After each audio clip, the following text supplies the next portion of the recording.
Good morning, everyone. Welcome to PW Only IAS. दोस्तों, आप सब लोग जानते ही हैं कि बिहार के अंदर स्पेशल इंटेंसिव रिवीजन एक्सरसाइज यहाँ पे चल रही है। इलेक्शंस भी आने ही वाले हैं कुछ महीनों के अंदर एंड उससे जस्ट पहले हमें ये रिवीजन एक्सरसाइज हमें देखने को मिल रही है। अब बहुत सारे ओपोजिशन पार्टीज का, बहुत सारे और लोगों का ये मानना है कि ये एक्सरसाइज अभी क्यों करी जा रही है। कहीं ऐसा तो नहीं कि कुछ लोग ऐसे होंगे जिनको पास प्रॉपर डॉक्यूमेंट्स नहीं होंगे एंड जिस वजह से वो आने वाले इलेक्शन में वोट ना कर पाए। अब यही जो मुद्दा था वो सुप्रीम कोर्ट में गया। अब सुप्रीम कोर्ट में आप नोटिस कर पाएंगे कि सुप्रीम कोर्ट ने ये बोला कि भाई आप ना 11 अलग अलग तरह के आपने डॉक्यूमेंट्स दे रखे हैं, जिसमें फॉर एग्जांपल आपका बर्थ सर्टिफिकेट हो गया, पासपोर्ट हो गया, 10th क्लास का सर्टिफिकेट हो गया, और उसके अलावा permanent resident, forest right certificate, caste certificate, family register, इस तरह अलग अलग 11 डॉक्यूमेंट्स हैं। पर आप नोटिस करेंगे लगभग 87% पॉपुलेशन ऐसी है जिनके पास आधार है, पर सिर्फ 14% लोगों के पास अपने मेट्रिकुलेशन का सर्टिफिकेट है एंड 2% लोगों के पास पासपोर्ट है। तो आप नोटिस कर पा रहे हो कि जो डॉक्यूमेंट लोगों के पास, अधिकतर लोगों के पास है, वो तो स्पेशल इंटेंसिव रिवीजन में एप्लीकेबल ही नहीं है, वो उन 11 डॉक्यूमेंट्स में आ ही नहीं रहा। और जो डॉक्यूमेंट्स नहीं है लोगों के पास या बहुत कम मात्रा के अंदर है, उनको आप इंक्लूड कर रहे हो। प्लस साथ ही साथ आप नोटिस कर पाओगे इन 11 डॉक्यूमेंट में एक कास्ट सर्टिफिकेट भी है। अब कास्ट सर्टिफिकेट कैसे मिलता है? उसके लिए आप आधार अपना कार्ड लेके जाते हो एंड कहीं ना कहीं वहां पे वो जो पर्सन है वो यहाँ पर आपका कास्ट सर्टिफिकेट सारे बाकी डॉक्यूमेंट्स देख के वो बना देता है। तो कहने का मतलब कास्ट सर्टिफिकेट एप्लीकेबल है, पर जिससे के थ्रू वो बनता है वो चीज एप्लीकेबल नहीं है। ये बात सुप्रीम कोर्ट ने भी पूछी। जो जस्टिस सुधांशु धूलिया जी हैं उन्होंने भी यही बोला कि अगर मुझे कास्ट सर्टिफिकेट चाहिए तो मैं अपना आधार देके उसको बनवा सकता हूँ। तो फिर आधार को क्यों नहीं आपने हिस्सा बना रखा है इन 11 डॉक्यूमेंट्स का? ईपीआईसी, इलेक्टर फोटो आइडेंटिटी कार्ड या राशन कार्ड को आपने यहाँ पे क्यों नहीं इसका यहाँ पे बना रखा प्रूफ? तो इन दी एंड यहाँ पे यही मानना था जो इलेक्शन कमीशन की तरफ से थे कि आप नोटिस कर पाओगे कि आधार एक्ट में बहुत ही क्लियरली लिखा हुआ है कि आधार कार्ड सिटीजनशिप का प्रूफ नहीं है, इसीलिए आधार कार्ड को यहाँ पे इन 11 डॉक्यूमेंट्स में इंक्लूड नहीं किया गया। पर हालांकि सुप्रीम कोर्ट ने काफी कुछ क्वेश्चंस पूछे हैं इलेक्शन कमीशन से, तो 28 जुलाई को वापस से, ठीक है, नेक्स्ट हियरिंग होगी इस पर्टिकुलर मुद्दे की। तो देखना ये होगा कि उस हियरिंग के अंदर क्या होता है, राइट। तो डर यही है कि कुछ लोगों को क्या उनका वोट करने का हक ना छीन लिया जाए। This is the entire question. And supreme court ने भी यही बोला कि ये मुद्दा अपने आप में बहुत ज्यादा इंपॉर्टेंट है क्योंकि ये डेमोक्रेसी के ऊपर इम्पैक्ट कर सकता है। So that is why we are very cautious about this. And आने वाली 28 जुलाई को इसकी नेक्स्ट हियरिंग हमें यहाँ पे देखने को मिलेगी। दोस्तों, डेट है आज की 11 जुलाई 2025 एंड आप सभी का स्वागत है आज के प्रीलिम बूस्टर न्यूज डिस्कशन में। स्टार्ट करने से पहले दोस्तों आप सबको बता दूं कि गुरु पूर्णिमा की ढेर सारी शुभकामनाएं आप सबको। एंड इसी मौके के ऊपर हमारी पीडब्ल्यू ओनली आईएएस टीम की तरफ से हमारे सभी यूपीएससी कोर्सेज के ऊपर आपको अप टू 67% ऑफ आपको देखने को मिल जाएगा, राइट। तो चाहे जितने भी कोर्सेज हैं, फाउंडेशन कोर्सेज हैं, आपकी टेस्ट सीरीज हैं, उनके ऊपर आपको डेफिनेटली बहुत अच्छा ऑफर आपको देखने को मिल रहा है। तो इन सभी कोर्सेज के जो लिंक्स हैं नीचे डिस्क्रिप्शन के अंदर दिए गए हैं, आप इन कोर्सेज के अंदर एनरोल कर सकते हैं इन लिंक्स के माध्यम से, राइट। चलिए स्टार्ट करते हैं। पहला जो टॉपिक हमें डिस्कस करना है वो है एनपीआर के कॉन्टेक्स्ट के अंदर नेशनल पॉपुलेशन रजिस्टर। सबसे पहली चीज तो आप ये समझो कि कई लोग ना कंफ्यूज होते हैं रेजिडेंट और सिटीजन के बीच में, पर आपको बिल्कुल कंफ्यूज नहीं होना। देखो, रेजिडेंट वो इंसान होता है जो भारत में रह रहा है, और जब मैं बात करता हूँ ना सिटीजन की, सिटीजन वो इंसान होता है जो भारत का नागरिक होता है, ठीक है। तो जरूरी नहीं है कि नागरिक भारत में ही रहे, या ये भी जरूरी नहीं है कि कोई विदेशी बंदा भारत में नहीं रह सकता है, बिल्कुल रह सकता है, ठीक है ना। तो एक्चुअल में जब हम बात करते हैं ना नेशनल पॉपुलेशन रजिस्टर की, ये डेटाबेस किस चीज का होता है? भारत के यूजुअल रेजिडेंट का, कि वो लोग जो कहीं ना कहीं भारत में रह रहे हैं, मतलब कम से कम 6 महीने से आज से रह रहे हैं। इसमें कुछ लोग भारतीय भी होंगे और कुछ ऐसे लोग भी होंगे जो भारत के अंदर पिछले 6 महीने से या उससे ज्यादा समय से रह रहे होंगे, तो उनका डेटा होता है एनपीआर। अब आप लोग जानते होंगे कि 2027 में आपका आने वाला सेंसस यहाँ पे कंडक्ट होगा। अब यहाँ पे क्वेश्चन मार्क ये उठ रहा है कि क्या उसमें नेशनल पॉपुलेशन रजिस्टर को भी अपडेट किया जाएगा? तो इसमें सरकार का बोलना है कि अभी हमें नहीं पता, अभी हम देखेंगे इसके बारे में कि करना है या नहीं करना। अभी हमने इस पर डिसाइड नहीं किया है कि एनपीआर होगा या नहीं होगा। अगर होता है तो कौन करता है sir? It is the office of registrar general and census commission of India under the ministry of home affairs, right. And आप नोटिस कर पाओगे ये जो एनपीआर एक्सरसाइज है काफी क्लोजली लिंक्ड है सेंसस प्रोसेस के साथ। मैं एक्चुअली ना एक काम करता हूँ, आपको 3 वर्ड्स का डिफरेंस समझाता हूँ, एनपीआर, एनआरसी और सेंसस। काफ़ी कंफ्यूजिंग वर्ड हो जाते हैं, बट डोंट गेट कंफ्यूज्ड। जब मैं बात कर रहा हूँ नेशनल पॉपुलेशन रजिस्टर की, ये किसका डेटा होगा? भारत के यूजुअल रेजिडेंट। मैंने अभी बताया ना कि वो लोग जो कहीं ना कहीं भारत में रह रहे हैं, ठीक है, या फिर रहना चाहते हैं कम से कम 6 महीने या उससे ज्यादा समय के लिए, those are known as usual resident. जरूरी नहीं है कि भारत के नागरिक ही होंगे। पर जब हम बात करते हैं एनआरसी की, नेशनल रजिस्टर ऑफ सिटीजन की, भाई यहाँ पर वही लोग होंगे जो केवल और केवल भारत के नागरिक हैं। इसमें कोई रेजिडेंट नहीं इंक्लूड होगा, मतलब सिर्फ वही रेजिडेंट होंगे जो भारत के नागरिक हैं, बाहर वाले कोई नहीं, विदेशी लोग यहाँ पे इंक्लूड नहीं होंगे। और जब हम बात करते हैं सेंसस की, तो सेंसस तो एक डेटा कलेक्शन तरीका है जिसमें आप लोग नोटिस करते हो demographic data, socio economic data, housing data, क्योंकि हमें अपनी पॉलिसी प्लानिंग में मदद होती है सेंसस के माध्यम से। 1872 में पहली बार कंडक्ट किया गया था, एंड फिर हम लगातार इंडिपेंडेंस के बाद भी इसको हर 10 साल पे कंडक्ट कर रहे हैं। हमारा पिछला सेंसस 2021 में होना था पर हुआ नहीं, तो 2011 के बाद अब जाके ये 2027 में यहाँ पे कंडक्ट होगा। बाकी आप नोटिस कर पाओगे एनपीआर के कॉन्टेक्स्ट में लीगल प्रावधान कौन से हैं? Citizenship act and citizenship rule 2003। NRC में आप नोटिस कर पाओगे कि सेम चीज है, बस पॉइंट पता क्या होता है, जो एनआरसी है वो दरअसल में एनपीआर का ही एक छोटा हिस्सा, एक सबसेट आपको देखने को मिल जाएगा। और जो सेंसस है वो सेंसस एक्ट 1948 से यहाँ पे आपको गवर्न होता हुआ देखने को मिल जाएगा। अब कौन करवाता है? जैसे अगर हम बात करें एनपीआर की, तो एनपीआर कराया जाता है by the ministry of home affairs, ठीक है। तो same he person actually, office of registrar general and census commissioner under ministry of home affairs, तीनों के कॉन्टेक्स्ट में। बाकी देखो, आप इस बात को अंडरस्टैंड करना, इनका पर्पस क्या है। जैसे एनपीआर की अगर हम बात करें ना दोस्तों, तो यहाँ पर यूजुअल रेजिडेंट का डेटाबेस होगा, तो पॉलिसी प्लानिंग में आसानी हो पाएगी। अगर हम बात करें एनआरसी की, तो सिटीजन का डेटाबेस होगा, तो कुछ ऐसे लोग हैं जो माइग्रेंट्स हैं, इलीगल माइग्रेंट्स हैं, उनको हम आइडेंटिफाई कर सकते हैं बहुत आराम से एनआरसी के माध्यम से। एंड जो सेंसस का प्रोसेस है वो सोशियो इकोनॉमिक और हाउसिंग डेटा और डेमोग्राफिक डेटा हम यहाँ पे कलेक्ट करते हैं। बाकी एनपीआर के अंदर डेटा देना मैंडेटरी होता है। देखो एनआरसी के अंदर है तो वॉलेंट्री, ठीक है ना, एनआरसी के अंदर है तो वॉलेंट्री, पर आप नोटिस कर पाओगे कि जब जब एनआरसी कंडक्ट होगी तब इंडिविजुअल्स को अपनी सिटीजनशिप प्रूफ करनी पड़ेगी। इसके अलावा सेंसस के अंदर भी मैंडेटरी डेटा देना कंपलसरी होता है, ठीक है ना। तो बाकी आप नोटिस कर पाओगे जो एनपीआर था वो 2011 सेंसस में यहाँ पे अपडेट हुआ था। एनआरसी ना अभी तक पूरे देश में कभी हुआ ही नहीं है। एनआरसी असम में हुआ था 2019 के अंदर, पर पूरे देश में अभी तक एनआरसी कभी नहीं हुआ है। बाकी इसके अलावा अगर हम बात करें, आप यहाँ पे नोटिस कर पाओगे कि सेंसस अगला 2027 में होगा। बाकी सिटीजनशिप का किसके साथ लिंक है? वो सिटीजनशिप का लिंक है आपके एनआरसी के साथ। एनआरसी आपको बताता है कि कौन कोई सिटीजन है या नहीं है। बाकी बाकी आपके एनपीआर के साथ या फिर आपके सेंसस के साथ इसका डायरेक्ट कनेक्शन आपको नहीं देखने को मिलता। क्या क्या डेटा कलेक्ट करते हैं सेंसस में? आपका हाउस होल्ड, आपका इंडिविजुअल का इन्फॉर्मेशन, उसका नेम, एज, सेक्स, लिटरेसी, ये सब चीज़ें कलेक्ट करते हैं। एनपीआर में डेमोग्राफिक डेटा, बायोमेट्रिक डेटा आपका आ जाता है, पर एनआरसी के अंदर आपका सिटीजनशिप प्रूफ यहाँ पे होता है, क्योंकि आपको सिटीजनशिप प्रूफ करनी पड़ती है, तो that thing is covered there, ठीक है ना। तो ये कुछ बातें थी तीनों के बीच में डिफरेंसेस की, जो आपको पता होनी चाहिए। अभी क्यों न्यूज़ में आया? हाँ, क्योंकि सरकार ने अभी बोला है कि हमें अभी डिसाइड नहीं किया है कि हम एनपीआर करवाना चाह रहे हैं या नहीं करवाना चाह रहे। आने वाले दिनों में हमें इसके रिगार्डिंग और क्लैरिटी मिल पाएगी। चलिए नेक्स्ट टॉपिक पे आते हैं, AI for good global summit. थोड़ा इसको अंडरस्टैंड करने की कोशिश करते हैं दोस्तों। अभी जिनेवा स्विट्जरलैंड के अंदर ना AI for good global summit यहाँ पे हमें कंडक्ट होता हुआ देखने को मिला। अब इसमें ये कोशिश करी गई कि कैसे हम एआई का इस्तेमाल कर सकते हैं हमारे एसडीजी गोल्स को अचीव करने के लिए। आप लोग जानते होंगे हमने 17 एसडीजी गोल्स हैं, no poverty, zero hunger, good health and wellbeing, quality education, gender equality. तो इस तरह से 17 गोल्स आपको देखने को मिलते हैं। क्या एआई उसमें मदद कर सकता है? आंसर इज यस, बिल्कुल मदद कर सकता है। तो उसी के रिगार्डिंग यहाँ पे डिस्कशन हुआ। तो दरअसल में ये जो समिट था, ये इंटरनेशनल टेलीकम्युनिकेशन यूनियन ने यहाँ पे ऑर्गेनाइज किया, और साथ साथ 40 और यूएन एजेंसीज थी इसमें, ठीक है ना।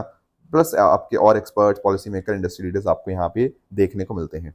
अब पॉइंट ये आता है कि क्या फोकस रहा है यहाँ पे। देखो आप चीज़ अंडरस्टैंड करो, हेल्थ केयर, मैंने आपको बताया ना, जैसे पहला एसडीजी गोल क्या है? No poverty. दूसरा है जीरो हंगर। तीसरा है गुड हेल्थ एंड वेलबींग। तो भाई एसडीजी गोल 3 के लिए, हेल्थ केयर के लिए, हमारा एआई काम कर सकता है। For example AI disease diagnosis में मदद कर सकता है, एंड साथ साथ उसके ट्रीटमेंट में भी आपकी हेल्प करता है। साथ में ही इन्वायरमेंट सस्टेनेबिलिटी के रिगार्डिंग क्लाइमेट मॉडलिंग में आपकी एआई हेल्प करेगा। एजुकेशन भी आपका एसडीजी गोल है, तो पर्सनल लर्निंग में आपका एआई बहुत ज़्यादा मदद कर सकता है। तो कहीं ना कहीं इस समिट के अंदर इन सब चीज़ों के रिगार्डिंग डिस्कशन किया गया, एआई के एथिकल यूज़ के कॉन्टेक्स्ट में, एंड अलग अलग जो इश्यूज आते हैं ना एआई के कॉन्टेक्स्ट में, जैसे डेटा प्रिवेसी, कि लोगों का डेटा ब्रीच हो जाता है, राइट, उनके ऊपर ध्यान देने की यहाँ पे बात करी गई। इसके अलावा ना एक बड़ा इंपॉर्टेंट कॉन्सेप्ट है एल्गोरिथमिक बायस का। अब आप लोग एक चीज जानते होंगे कि यार जैसा आप एआई को डेटा देंगे, कहीं ना कहीं एआई भी वैसे ही परफॉर्म करेगा, राइट। अब लेट से मैंने एक डेटा दे दिया, मैंने बोल दिया कि यार कि मान लो ऐसा कुछ डेटा था, मान लो लोन के कॉन्टेक्स्ट में है, और लोन के कॉन्टेक्स्ट में हमने ये एआई ने नोटिस किया कि ये वाले एरिया के लोग हैं, ये लोन पे डिफॉल्ट बहुत ज़्यादा करते हैं। तो एआई पता क्या करेगा, एआई आगे किसी भी बंदे को लोन देगा ही नहीं जो उस एरिया को बिलोंग करता है। या फिर मान लो मैंने ऐसा कुछ किया, मैंने मैं एक लड़का हूँ, ठीक है ना, और मैंने एआई को या डेटा कुछ ऐसा फीड किया कि मैं आगे हायरिंग करूंगा तो लड़कों की ही करूंगा। तो एआई भी ऐसा ही करेगा, एआई फिर महिलाओं को हायर ही नहीं करेगा एक पर्टिकुलर जॉब के लिए, या उनके रिज्यूमे शॉर्टलिस्ट ही नहीं करेगा। ये सब एल्गोरिथमिक बायस कहलाते हैं, ठीक है। या फिर लेट से मैं राइट हैंडेड पर्सन हूं, तो एल्गोरिथमिकली मैंने ऐसा कुछ आपका एल्गोरिथम बना दिया है, एंड उस वजह से लेफ्ट हैंडेड पर्सन को वो चूज ही नहीं करता, या उनके लिए चीजें बनाता ही नहीं है एआई, राइट। तो ये सारी अलग अलग एल्गोरिथमिक बायस आपको देखने को मिल जाते हैं। प्लस एआई हो सकता है इनइक्वालिटी को और बढ़ा दे। तो भाई एआई के साथ कुछ दिक्कतें भी हैं, हमें क्या करना है, हमें सस्टेनेबल डेवलपमेंट गोल को अचीव करना है। तो ये सारी दिक्कतें हमें कहीं ना कहीं रिजॉल्व करनी होंगी, एंड एआई का सही ढंग से इस्तेमाल करेंगे तो हमारे एसडीजी गोल्स यहाँ पे अचीव हो सकते हैं। तो इस तरह से सरकारों के बीच में, प्राइवेट सेक्टर, सिविल सोसाइटी के बीच में कोलैबोरेशन को भी ये पर्टिकुलर समिट ने एनकरेज किया। किसने ऑर्गेनाइज करवाया था? आईटीयू ने, इंटरनेशनल टेलीकम्युनिकेशन यूनियन, जो कि दुनिया की one of the oldest international organisation आपको देखने को मिल जाएगी। 1865 में इसको स्टैब्लिश हुआ था। एंड क्या पर्पस था इसका? फोकस है on the information and communication technology. साथ ही साथ आप नोटिस करिएगा ये यूएन की आपको एक स्पेशलाइज्ड एजेंसी देखने को मिल जाएगी। तो कोशिश यही है कि जो डिजिटल डिवाइड है उसको हम खत्म कर पाएं, गरीब देशों के पास, गरीब लोगों के पास भी यहाँ पे ये सारी चीज़ें पहुँच पाएं, आईसीटी का एक्सेस उनके पास भी हो। इसके हेडक्वार्टर्स आपको जेनेवा स्विट्जरलैंड में देखने को मिलते हैं। एंड डेफिनेटली इसमें 194 मेंबर स्टेट्स हैं, और साथ साथ प्राइवेट कंपनीज, एकेडमिक बॉडीज, वो भी यहाँ पे इसका मेंबर्स आपको और एसोसिएट आपको देखने को मिल जाते हैं। क्लियर? ठीक है। नेक्स्ट आते हैं अगले टॉपिक पे, 27th eastern zonal council meet. पहले मैं आपको ना जोनल काउंसिल्स के बारे में थोड़ा एक्सप्लेन कर देता हूँ। आप लोगों ने लक्ष्मीकांत में ऑलरेडी पढ़ा होगा, पर एक्चुअली में ना जोनल काउंसिल जो है ना वो आपकी एक स्टैट्यूटरी बॉडी है। क्यों? क्योंकि ये बनी है आपके स्टेट रीऑर्गेनाइजेशन एक्ट ऑफ 1956 से। ये बात आप ध्यान में रखेंगे, कानूनी बॉडीज आपको लॉ के थ्रू, एक्ट के थ्रू बनती हुई ये बॉडीज आपको देखने को मिल जाएंगी। अब क्यों बनाई गई थी? ये इसलिए बनाई गई थी ताकि आपके स्टेट्स के बीच में और स्टेट्स और सेंटर के बीच में आपस में अच्छा कोऑर्डिनेशन हो। अब इंडिया में ना इस तरह की आपको 5 जोनल काउंसिल देखने को मिल जाएंगी। एक है नॉर्दर्न, एक सदर्न, ईस्टर्न, वेस्टर्न और एक सेंट्रल। ध्यान से सुनना, 5 जोनल काउंसिल जो है वो बनाई गई हैं स्टेट रीऑर्गेनाइजेशन एक्ट के माध्यम से। एक और भी है, पर वो है नॉर्थ ईस्टर्न काउंसिल, उसके लिए कानून ही दूसरा है। उसके लिए कानून है नॉर्थ ईस्टर्न काउंसिल एक्ट 1972। तो ये बात ध्यान में रखना है, नॉर्थ ईस्टर्न काउंसिल एक्ट एक काउंसिल दूसरे एक्ट से बनी है। It is not from SRA, State Reorganisation Act से वो नहीं बनी है। ये बात आप ध्यान में रखेंगे। अब इसमें ना जैसे फॉर एग्जांपल अब अगर मैं बात करूं जैसे ईस्टर्न स्टेट्स की, तो इसमें झारखंड स्टेट है, बिहार, उड़ीसा, वेस्ट बंगाल, ये ईस्टर्न स्टेट्स में आ जाएंगे। तो इस तरह से ये पूरा जोन हो गया आपका जो ईस्टर्न जोनल काउंसिल जिसको हम बोल सकते हैं। तो इसमें क्या होता है, इसमें आप नोटिस कर पाओगे हर जोनल काउंसिल के अंदर आपके चीफ मिनिस्टर तो होते ही हैं उन स्टेट्स के, उनके गवर्नर हो गया, साथ ही साथ हर स्टेट से 2 मिनिस्टर भी नॉमिनेट किए जाते हैं चीफ मिनिस्टर के द्वारा। वेरी इंपॉर्टेंट पॉइंट इज कि जो यूनियन होम मिनिस्टर हैं वो यहाँ पर चेयरमैन की तरह सर्व करते हैं सभी जोनल काउंसिल के, और साथ ही साथ इसके वाइस चेयरपर्सन कौन होते हैं? Chief minister. ठीक है, जैसे फॉर एग्जांपल यहाँ 4 स्टेट्स थी ना, तो एक बार झारखंड के सीएम बन जाएंगे वाइस चेयरपर्सन, फिर एक बार बिहार के, एक बार उड़ीसा के, एक बार वेस्ट बंगाल से। This is how it works. ठीक है, तो रोटेशनल बेसिस के ऊपर ये काम होता रहता है। बाकी इसके अलावा जोनल काउंसिल में आपके NITI Aayog, chief secretary and development commissioner member states के भी आपको देखने को मिल जाएंगे। तो कुछ भी उस जोन की समस्याएं होती हैं, इंटर स्टेट डिस्प्यूट्स होते हैं, उनको हम यहाँ पे रिजॉल्व कर सकते हैं। बहुत सारी चीज़ें हमने पास्ट में रिजॉल्व करने की कोशिश करी है, जैसे वाटर शेयरिंग एग्रीमेंट हो गया है ना, इंफ्रास्ट्रक्चर डेवलपमेंट के ऊपर और काम करना, ये सारी चीज़ें हमें जोनल काउंसिल में होती हुई देखने को मिल जाएंगी। दरअसल में इसका जो आइडिया आया था जोनल काउंसिल का, वो पंडित जवाहरलाल नेहरू जी ने प्रपोज किया था, जब State Reorganisation Commission, that is the Fazal Ali commission, ने अपनी रिपोर्ट दी थी। उस डिबेट्स के टाइम के ऊपर ये आइडिया आपको देखने को मिला था। तो अभी यहाँ पर अमित शाह जी ने यहाँ पे इसकी जो जोनल काउंसिल की मीटिंग है उसको यहाँ पे वो चेयर कर रहे हैं, राइट। ठीक है, नेक्स्ट हमारे सामने जो टॉपिक है वो है ब्लूटूथ मैश नेटवर्क के कॉन्टेक्स्ट में। थोड़ा सा अंडरस्टैंड करते हैं कि आखिर ये ब्लूटूथ मैश नेटवर्क आखिर होता क्या है। देखो यहाँ पर आप लोग अपने नोटिस करते हो, जैसे आपका मोबाइल फ़ोन है, अब आपके मोबाइल फ़ोन में ब्लूटूथ होता है, ठीक है ना? अब आपको किसी को कुछ मैसेज भेजना होता है ना, तो नॉर्मली आप इंटरनेट के माध्यम से भेज सकते हो। पर क्या बिना इंटरनेट के भी भेजा जा सकता है? Answer is yes. वहाँ ब्लूटूथ का इस्तेमाल होगा। जैसे मान लेते हैं आपका ये फ़ोन है और सामने आपके इसको आपने मैसेज भेजना है, तो पता क्या होगा? यहाँ पर किसी और के ब्लूटूथ से, किसी और के ब्लूटूथ से, किसी और के ब्लूटूथ के थ्रू फिर इस बंदे तक मैसेज पहुँच जाएगा। देखो, हो सकता है कि मान लो आपका फ़ोन और इस बंदे का फ़ोन थोड़ा दूर हो, मतलब डायरेक्ट कनेक्शन यहाँ पे पॉसिबल ना हो आपका, क्योंकि डिस्टेंस उतना ना हो, मतलब डिस्टेंस ज़्यादा हो, जितना उसकी रेंज है उससे ज़्यादा डिस्टेंस हो, पर कोई दिक्कत नहीं है। कोई और ब्लूटूथ तो होगा इसकी रेंज में, वो हेल्प करेगा यहाँ पे मैसेज को इस तरह से रिले करने के लिए। अगर तो डायरेक्ट कनेक्शन में होगा तो भाई डायरेक्टली भेज देगा, अगर नहीं होगा तो ऐसे करता-करता यहाँ तक पहुँच पाएगा। एंड आप नोटिस कर पाओगे यहाँ पे मल्टीपल रूट्स हैं, मतलब यहाँ से पब्लिशर ने अगर सब्सक्राइबर 2 तक जाना है ना, तो एक रूट तो ये ऊपर वाला हो गया, ठीक है? दूसरा रूट यहाँ पे ये नीचे वाला हो गया इस तरह से, तीसरा रूट ये वाला हो गया, चौथा रूट यहाँ पे ये वाला हो गया। तो देयर आर मल्टीपल रूट्स। तो अगर बीच में से मान लो एक कोई गायब भी हो जाती है ना डिवाइस का ब्लूटूथ, तो कोई डरने वाली बात नहीं है, मैसेज चला जाएगा उस पर्टिकुलर पर्सन तक। अब पॉइंट ये आता है कि इसका इस्तेमाल क्यों कर रहे हैं हम लोग जब हमारे पास इंटरनेट है? देखो, आपकी बात सही है, पर कई बार ना ये ज़रूरी नहीं है कि मैसेज भेजने के काम आए। आपकी डिवाइसेज़ के बीच में इंटरकनेक्शन में भी काम आ सकता है। सर, इंटरकनेक्शन में वो कैसे? मैं आपको समझाता हूँ। जैसे फॉर एग्ज़ाम्पल मान लेते हैं आपका घर है, ठीक है ना? और आपके घर में आप अपने कमरे में नीचे बैठे हुए हो और आपके ऊपर वाले कमरे की आपको लाइट्स ऑन करनी है या लाइट्स ऑफ करनी है। तो वहाँ पर भी तो ब्लूटूथ कनेक्शन का इस्तेमाल होगा। अब हो सकता है आपका फ़ोन, आपका जो नीचे वाला कमरा है वो बहुत दूर हो ऊपर वाले रूम से। Right, it is Fairlie possible. And उस वजह से क्या होगा, आप वो कनेक्ट ही नहीं कर पाओगे उसके पास ब्लूटूथ से। पर कोई बात नहीं, बीच में और डिवाइसेस तो हैं ब्लूटूथ की, ऐसे ऐसे मैसेज पहुंच के उस पर्टिकुलर चीज तक पहुंच जाएगा एंड अपनी लाइट्स आप ऑन कर लोगे। ये तो बहुत सिंपल सा एग्जांपल दिया। ऐसे ही हो सकता है कि एक हॉस्पिटल है बड़ा सा, ठीक है? अब यहाँ पे एक नर्स बैठी हुई है, यहाँ पे बहुत सारे अलग अलग एरियाज में पेशेंट बैठे हुए हैं। अब वहाँ पे उनकी ट्रैकिंग हो रही होगी उन पर्टिकुलर पेशेंट्स की, उनके जो भी मतलब उनका जो भी टेम्परेचर है उनकी बॉडी का, या फिर कोई और दिक्कत आती है, हार्ट रेट हो गया, ऑक्सीजन सेंसर हो गया, अगर उसमें कुछ भी चेंजेस आएँगे उन सेंसर्स के अंदर, तो भाई इस नर्स के पास मैसेज जाना चाहिए, राइट? तो हो सकता है ना कि ये इतने सारे आपस में कनेक्टेड हैं, तो जैसे ही कुछ चेंजेस आएँगे, ये ब्लूटूथ के माध्यम से इस नर्स के पास फटाफट मैसेज आ जाएगा। देखो, कई बार ऐसा भी देखा गया है कि हॉस्पिटल्स वगैरह के अंदर वाई-फाई उतना स्टेबल नहीं होता, तो कोई बात नहीं, ये जो इमरजेंसी अलर्ट है, ये फटाफट ब्लूटूथ के माध्यम से इस पर्टिकुलर नर्स तक पहुँच जाएगा। ऐसे स्मार्ट सिटीज़ के अंदर भी इसका इस्तेमाल हो सकता है, आपके और आपके ऑटोमेशन के अंदर आपका इस्तेमाल हो सकता है। तो ये सब है, what are these called as Bluetooth mesh network.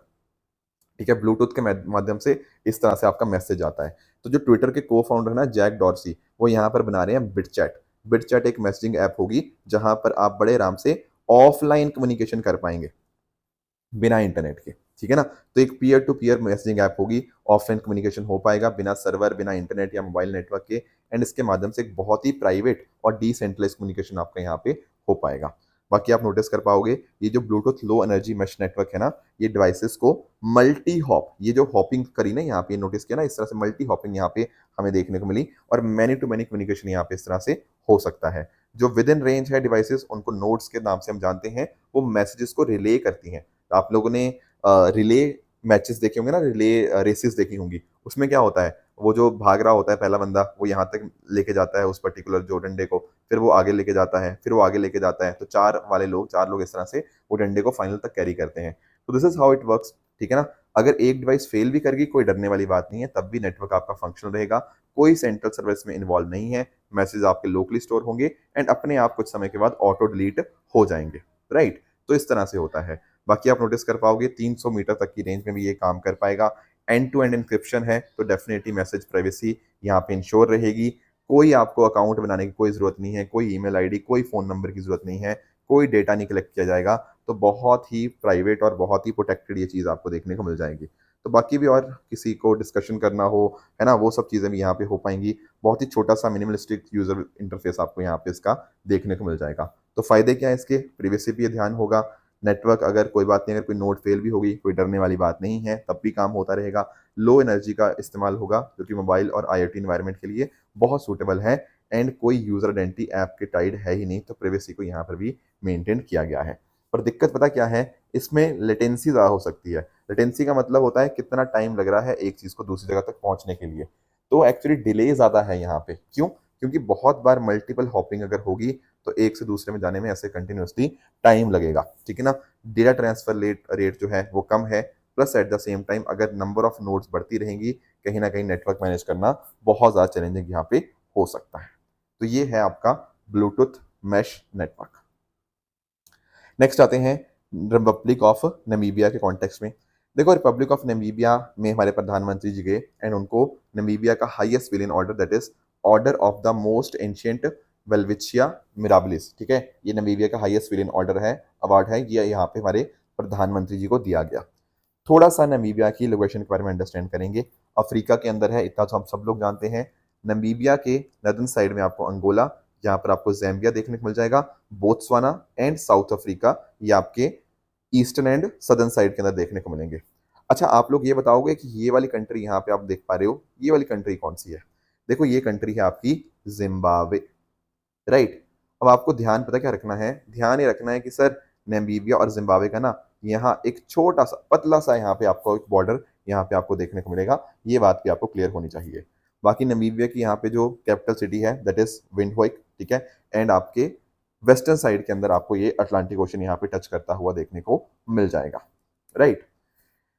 अब देखो, कुछ इंटरेस्टिंग चीजें मैं आपको यहाँ पे समझाता हूँ। आप लोग ज्योग्राफी तो पढ़ते ही है ना? ज्योग्राफी में आप लोगों ने ओशन करंट्स डेफिनेटली पढ़े होंगे एंड यहाँ पर आपने सुना होगा बेंगुएला करंट के बारे में। बिल्कुल सही बात है। अब ये करंट का आप पढ़ते हो, ओशन करंट किस तरह से इम्पैक्ट करते हैं, लाइक डेजर्ट फॉर्मेशन के अंदर भी इम्पैक्ट करते हैं। तो एक्चुअली आप लोगों को पता होगा कि यहाँ पर आपको एक नामीब डेजर्ट आपको देखने को मिल जाएगा नमीबिया में, और उसी तरह से यहाँ पे बोत्सवाना भी है साइड में, ठीक है ना? तो यहाँ पर आपको कालाहारी डेजर्ट भी आपको देखने को मिल जाएगा। आई होप आपको ये बात तो क्लियर हो गई होगी कि यहाँ डेजर्ट क्यों बन रहे हैं। अरे भाई, जो ये जो आपके इस तरह से आपके कोल्ड ओशन करंट होते हैं, इनका डेसिकेटिंग इफेक्ट हमें देखने को मिलता है, जिस वजह से यहाँ पर आपको डेजर्ट का फॉर्मेशन देखने को मिलता है। पर एक इंटरेस्टिंग बात और भी है, और इंटरेस्टिंग बात पता क्या है? यहाँ पर आपको स्केलेटन कोस्ट आपको देखने को मिलेगा। अब पॉइंट है, ये स्केलेटन कोस्ट कहाँ है? नमीबिया में। इसको स्केलेटन कोस्ट पता क्यों बोलते हैं? क्योंकि एक्चुअल में आप नोटिस कर पाओगे, इतने ज़्यादा यहाँ पे हमें जो बेंगुइला करंट है हमें वो देखने को मिलेगा, plus at the same time यहाँ फॉग वगैरह काफ़ी ज़्यादा होती है, जिस वजह से पता क्या होती है, जो शिप्स है ना वो आपको देखने को मिलते हैं, शिप रेक्स आपको देखने को मिल जाएंगे। शिप रेक का मतलब यही होता है कि आपके जो शिप्स हैं वो खराब हो चुकी हैं, उनका मलबा वहाँ पे पड़ा हुआ है, वो काफ़ी सारा मलबा आपको यहाँ पे इस कोस्ट पे देखने को मिलता है, उसी को हम बोलते हैं स्केलेटन कोस्ट। तो ये बात भी आप ध्यान में रखेंगे कि शिप रेक्स के लिए वो बहुत ज़्यादा इनफेमस आपको देखने को मिल जाएगा। बाकी नमीब डेजर्ट मैंने आपको बता दिया, एंड दुनिया के one of the highest sand dunes आपको यहीं पे नमीब डेजर्ट में आपको देखने को मिल जाएंगे, ठीक है ना? एंड प्लस आप नोटिस कर पाओगे जो कालाहारी डेजर्ट है वो यहाँ के उसके साथ बोत्सवाना के कालाहारी डेजर्ट के साथ भी ये मर्ज कर जाता है। बाकी कुछ और पॉइंटर्स भी अगर आप पढ़ना चाहते हो, जैसे माउंट ब्रेंडनबर्ग इसकी हाईएस्ट पॉइंट आपको देखने को मिल जाएगी, एंड साथ ही साथ कुछ कुनीन, ठीक है, ओकावांगो, ठीक है, ओकावांगो काफ़ी फेमस है, ऑरेंज, स्वाकोप, ठीक है, ये सब इंपॉर्टेंट आपको रिवर्स आपको देखने को मिल जाती हैं। बाकी रीजन जो मोस्टली है वो एग्रीकल्चर हो गया, उसको सपोर्ट करता है, एंड यहाँ पर आपको सवानास, स्क्रबलैंड्स एंड वुडलैंड्स आपको यहाँ पे देखने को मिल जाएंगे। तो ये कुछ बातें थी नमीबिया के कॉन्टेक्स्ट में जो आपको यहाँ पे पता होनी चाहिए। नेक्स्ट आते हैं मेल क्रास ड्रोन्स के बारे में थोड़ा अंडरस्टैंड कर लेते हैं। सर, मेल का मतलब क्या है? मेल की फुल फॉर्म है यहाँ पे medium altitude long endurance drones, ठीक है, ये आपके सामने ड्रोन्स आपको देखने को मिल जाएंगे। अनमैन्ड एरियल व्हीकल्स बोलते हैं ड्रोन्स को। तो इनका पॉइंट पता क्या है? जैसे नाम में ही है मीडियम एल्टीट्यूड, तो कहीं ना कहीं 35,000 फीट तक की जो फ्लाई करेंगे, एंड लंबी ड्यूरेशन, लॉन्ग एंड्योरेंस मतलब लॉन्ग ड्यूरेशन के लिए 30 घंटे की फ्लाइट भी यहाँ पे ले पाएंगे। तो इस तरह से इन ड्रोन्स को यहाँ पे डेवलप किया जा रहा है।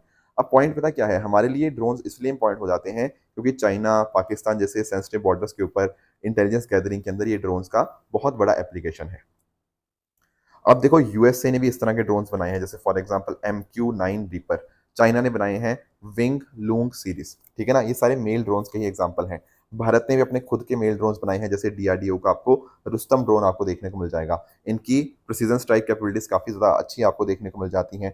अब इंडिया क्या कर रहा है ना, इंडिया यहाँ पे लोकल मैन्युफैक्चरर से बहुत तेजी से प्रिक्योर करने की कोशिश कर रहा है, लगभग 87 इस तरह से मेल क्रास ड्रोन्स। तो इसीलिए आपको ये बात पता होनी चाहिए। बाकी दुनिया भर में बहुत कंपटीशन है इन पर्टिकुलर ड्रोन्स के कॉन्टेक्स्ट में, तो इंडिया भी लोकल मैन्युफैक्चरिंग यहाँ पे काफ़ी ज़्यादा बढ़ा रहा है इन पर्टिकुलर टाइप ऑफ ड्रोन्स के साथ, राइट।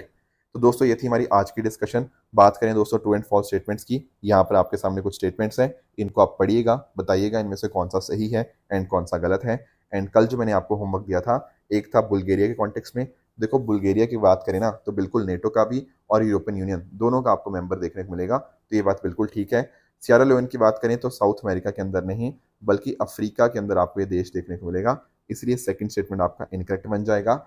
ग्रेट हॉर्नबिल की बात करें तो इसका आईयूसीएन स्टेटस आपको वल्नरेबल देखने को मिलता है, इसीलिए ये थर्ड स्टेटमेंट आपका यहाँ पे इनकरेक्ट है।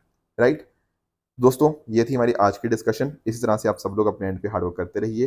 Thank you so much for joining. All the very best. Thank you so much.